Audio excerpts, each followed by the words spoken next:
Welcome back to the morning show on Tobago Updates Television. I am Adanna Combie, and we begin conversations this morning with speaking with Mr. Idi Stuart, and he is the president of the Trinidad and Tobago Nursing Association. This morning, of course, we want to talk about security measures. We want to talk about incidents that took place at the Port of Spain General Hospital and how we can implement tighter security at our nation's hospitals. Good morning, Mr. Stuart, and welcome. A pleasant morning to you. Thanks for having me.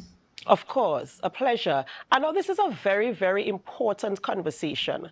I mean, we have seen a surge in crime in both Trinidad and Tobago, all right? And now we're seeing that this criminal activity is extending to a place where people are supposed to feel safe. It's a place you go for restoration, a place you go for care, and a place for recovery of illnesses. And now we're seeing that a gunman could run into a hospital and, as they call them, shoot them up. And so it's very frightening. It's a very scary situation that we're in now, that this incident occurred. And so we're trying to figure out what are the security measures. First and foremost, what do we have now? What is implemented now firstly at the Port of Spain General Hospital and at hospitals across the nation, as it were? Because I mean, I know, as you know, everybody knows you could walk into a hospital. A hospital is designed in such a way that anyone can walk in because you're going for treatment. But in terms of security measures, what is put in place as we sit here now to ensure the safety of the staff, the premises, the patients who come in for care? Is there any standard type of security that we can rely on, as it were? Yes. Well, firstly, what transpired over the weekend at Port of Spain General Hospital. We want to remind persons it's not the first incident like that it occurred in Trinidad and Tobago. That would have occurred and on at least two occasions where persons were killed. There have been numerous other instances where there have been violent attacks against other staff and patients, but it is now three occasions where someone from the outside came on the inside of Port of Spain General Hospital to finish off someone who is actually a patient or becoming a patient of the very hospital.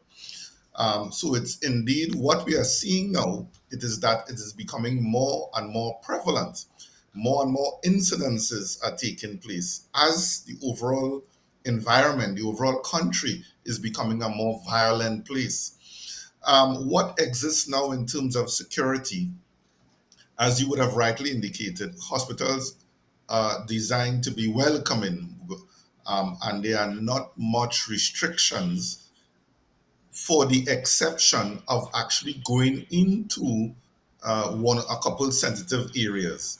So, for instance, in the ICU departments across Trinidad, at least, you would not be able to enter the ICU unit. There will be a security guard there. You will also have security guards by some elevators in other hospitals, like in San Fernando hospitals. But for the most part, you could walk right up to any ward within Port of Spain General Hospital, and in fact, in Sandy Grande, in Cora, in a number of different hospitals throughout Trinidad and Tobago, right up to the ward, and actually get into the ward without any restrictions. Now, so it all comes down to how the hospital is designed. And if we watch the model of the San Fernando Teaching Hospital. It's not really a teaching hospital, but that's the current name, San Fernando Teaching Hospital, where it is multiple floors, and you could actually prevent persons from going up the lift or going through the fire escape.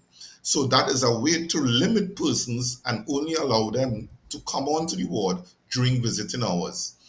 And I guess with the new central block being rebuilt, you'll be able to control access to the central block. But for the rest of the hospital, it is not much security that is available. And mind you, one of our recommendations we would have made to the Regional Health Authority and the Ministry of Health since the last shooting in 2019, the last fatal shooting. We would have recommended that you begin to seal off some of those easy access points and make it only way you can exit, because you still have to allow that ability to exit the facility at multiple sites.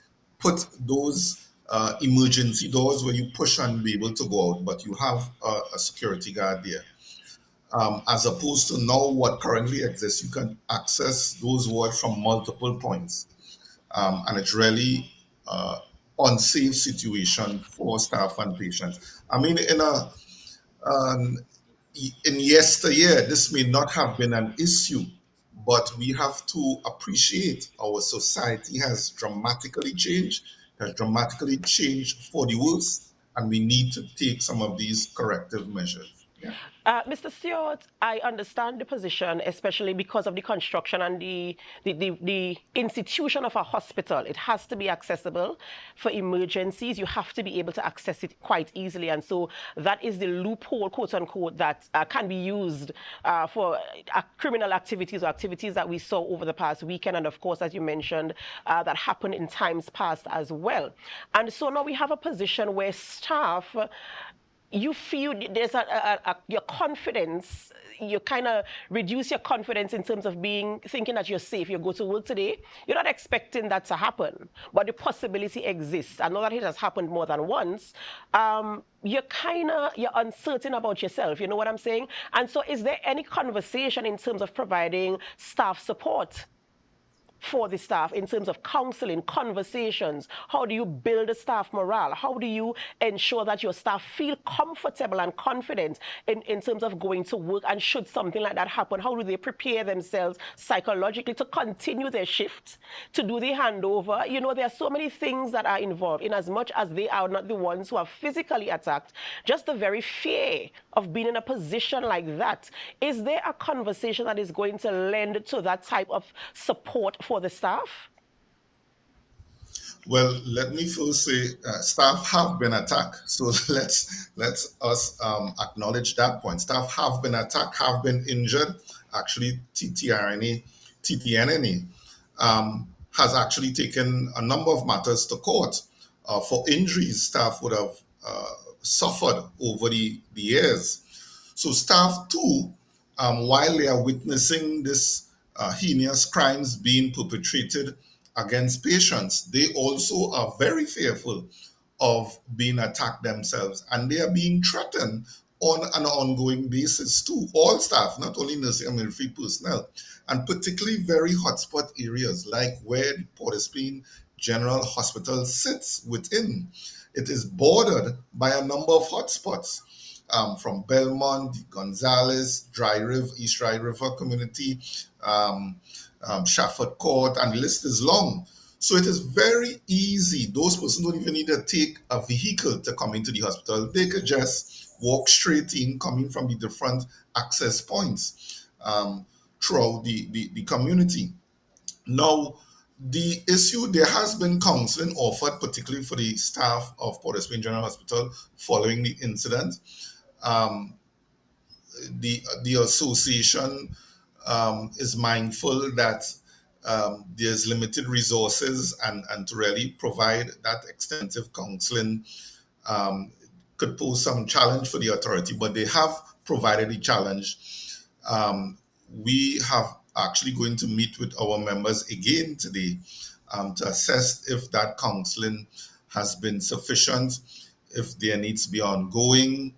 But I think above all, the staff wants to feel a sense of reassurance that incidents like this would not happen again.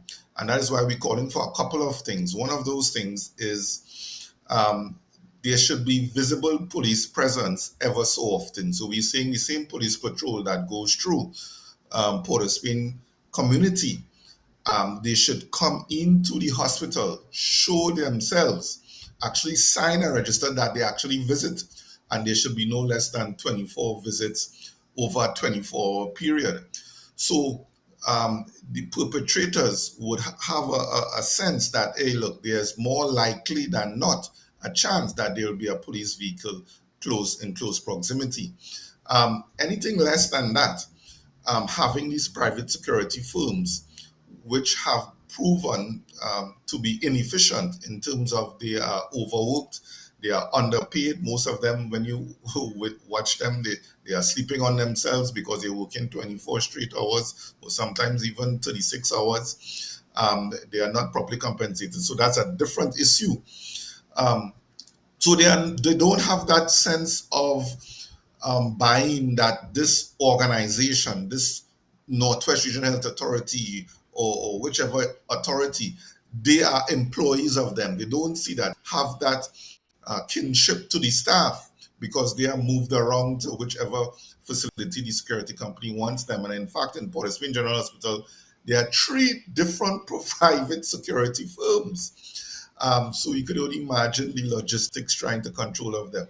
So we are asking for, one, that the RHA themselves hire their own security employees. So, and we expect if you work for the Northwest Regional Health Authority, you would take more responsibility in ensuring the safety and security of the persons that work and also pass through the facility. In the absence of that, we're also saying the MTS security company, who actually works in the accident and emergency department of the Port of Spain General Hospital, they have proven to be a bit more effective, a bit more robust on how they deal with issues. But in any event, all security firms are limited in terms of the type of weaponry they carry. They carry normal revolvers compared to what we witnessed on Sunday, where 4 men came in with automatic assault rifles. Now, there's no way a security company could rival that type of manpower. And in fact, we are not sure we would even want the security company to engage these individuals when they come with that type of manpower. Because we don't want a firefight on the compound of the facility. And then we don't want retaliatory actions against the security company. These guys live right in the area. So we don't want persons coming back for them. So it's really caught between a rock and a hard place. And the only measure of comfort that we really could see coming out of this is restricting access and then ensuring you have a constant police presence on an ongoing basis. The authorities have repeatedly indicated that there can be a police post. Everywhere is calling for police posts, schools, hospitals, church, everywhere is calling for police posts because we are really losing the battle on crime, it appears. And health is not where it used to be, where it really used to be. You could have gone into a health facility, the staff could have gone to hotspot areas and still feel assured because the community would protect any healthcare worker. Sadly, that is no longer so. Sadly, that is no longer so. Mr. Stott, you know, we're really in a catch-22 because some of the things you mentioned in terms of the securities officers only having basic revolvers, and you don't really want to have a return fire because now you're changing the face of the institution, which is the hospital, a place where people go for care, a place where people go to be restored back to good health. And so you don't want to turn it into, you know, that type of situation. But at the same point in time, you also want to protect staff, you want to protect patients, you want to protect everybody who is on the compound. So it's really a conversation that must be had moving forward. Consultation must be had. You know, the minds have to come together to put strategies in place to determine what the security officers or the security firms are expected to do. There must be a measure of accountability. Yes, the criminal elements are there and they will do whatever it takes because that is what they do. But I feel as if there must be conversation, there must be consultation, strategies must be implemented. The same way strategies are implemented for general crime in communities and wherever else.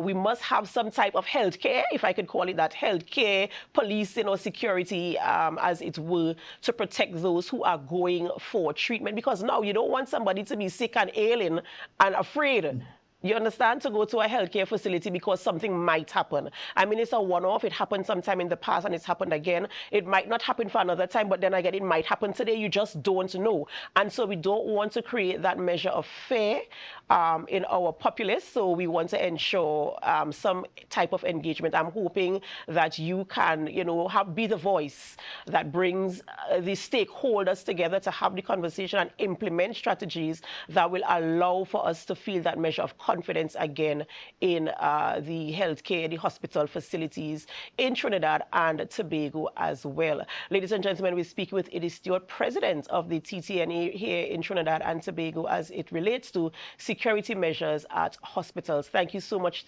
sir, for joining us this morning and bringing that insight to us. All right, ladies and gentlemen, we have to take a short break before we go into our sports segment, which is coming up next with Mr. Cricket's Marcus Daniel. Yes, he is in studio and ready to bring all the updates for you as it relates to sports. And if you know Marcus, he's always excited to talk about sports, and so much is happening. Even I am aware of what is happening in the sports arena, so I know he's bubbling with excitement to share with you today. So stay with us. And as you stay with us, of course, we invite you to help us. Share the live, share the live, share the live. We'll be right back.